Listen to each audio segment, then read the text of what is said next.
কিশোরগঞ্জে দুর্গাপূজার প্রতিমা ভাঙচুরের ঘটনা ঘটেছে। গতরাতে শহরের ৩২ এলাকার বড়বাজার মণিপুর ঘাট এলাকার জিউর আখড়াতে এ ঘটনা ঘটে। পূজা উদযাপন কমিটির সভাপতি লিটন সরকার জানিয়েছেন, প্রতিদিনের মতো দিনের বেলায় পুলিশ সদস্য এবং রাতে গোপীনাথ সংঘের সদস্যরা এই মণ্ডপের পাহারা দেন। কিন্তু সংগঠনের সদস্যরা রাত ৩:৩০টার দিকে ঘুমাতে যান।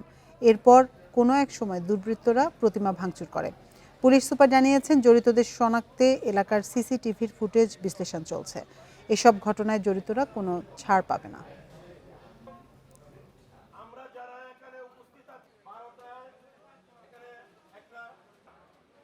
আমরা এখানে গিয়েছি, আমাদের ভিজিট করেছি এবং এটা আমাদের বিশ্লেষণ পর্যায়ে রয়েছে এবং যে কোনোভাবে আমরা দুষ্কৃতিকারী যে হোক আমরা অবশ্যই আইনের আওতায় আনবো।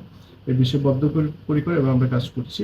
আর একটা বিষয় হচ্ছে আমরা নিশ্চিত নিরাপত্তা ব্যবস্থা সর্বত্র বিরাজমান আছে।